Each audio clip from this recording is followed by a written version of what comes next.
सभी अध्यापक साथियों को नमस्कार। आज हम आपके लिए लाए हैं वार्षिक आकलन परीक्षा मार्च 2026 में कक्षा 6 विषय संस्कृतम का हल।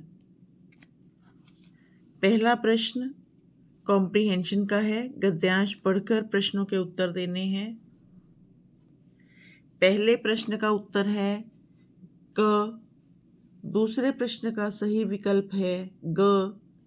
तीसरे प्रश्न का ग। चौथे प्रश्न का ग। पांचवें का ग। छठे का ख। सातवें प्रश्न का सही उत्तर है विकल्प ग। आठवें का क। नौवें का च। नौवें का घ। 10वें प्रश्न का ग। वस्तुनिष्ठ प्रश्न हमें 11वें प्रश्न का उत्तर है लघु चेतसाम। 12वें का इंद्रस्य। 13वें में एतानी। 14वें में नव गगने।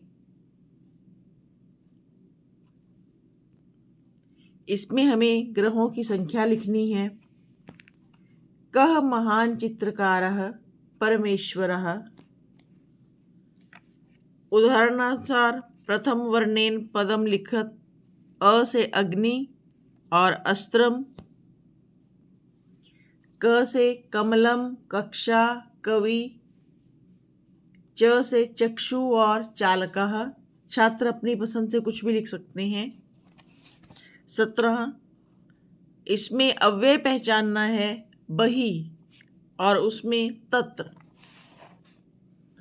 उदार चरिता नाम भावः क भवति। उदार चरिता नाम वसुधैव कुटुम्बकम्।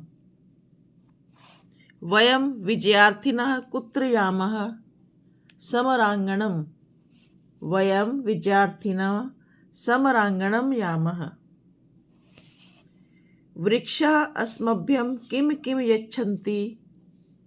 फलानि पुष्पाणि छाया काष्ठः शुद्धवायुः।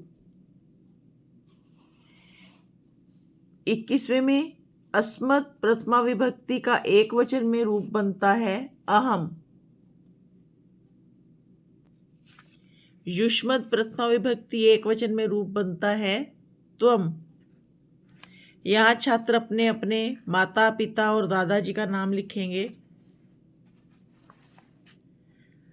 अधोलिखितानां प्रश्नानां उत्तराणि आम अथवा न इति पदेन लिखन्तु। पहले में न, दूसरे में आम, तीसरे में आम। समयम अक्षरैः लिखत। चतुर्वादनम, द्वादशवादनम, सार्धपंचवादनम। कमलम विकसति, लेखकः लिखति। फलम पतति, नर्तकः नृत्यति। चालकः चालयति, गायिका गायति। राष्ट्रध्वजस्य समुचितैः वर्णैः अधः प्रदत्तेषु वाक्येषु रिक्तस्थानानि पूरयत्।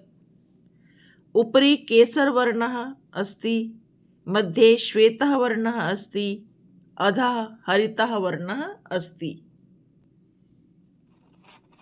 अहं कर्णाभ्यां भोजनं करोमि अशुद्धम्। अहं नासिकाद्वारा श्वासं स्वीकरोमि शुद्धम्। अहं नयनाभ्यां श्रवणं करोमि अशुद्धम्। आगे हमें इन श्लोकों की सप्रसंग व्याख्या लिखनी है। पहला श्लोक वाङ्मयं तपः नामक पाठ में से लिया गया है। सुख दुखे समे कृत्वा लाभालाभो जयाजौ ततो युद्धाय युज्यस्व नैवं पापम अवाप्स्यसि।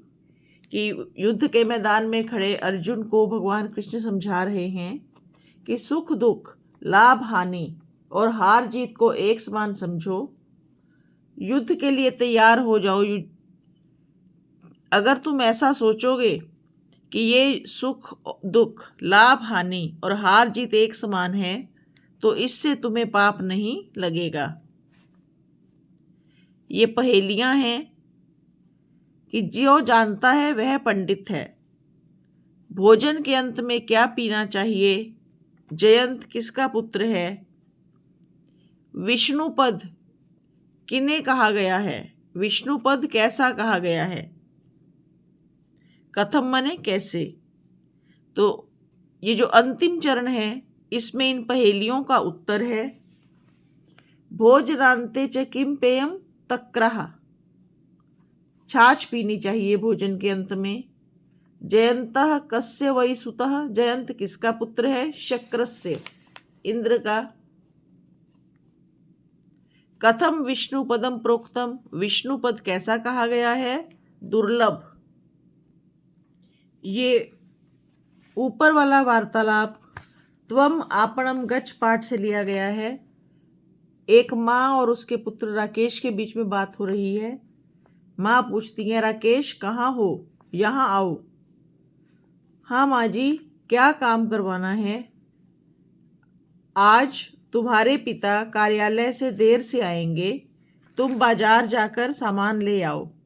ये रही सामान की लिस्ट, नामावली लिस्ट। अच्छा माँ जी, लाओ दे दो, थैला भी दे दो।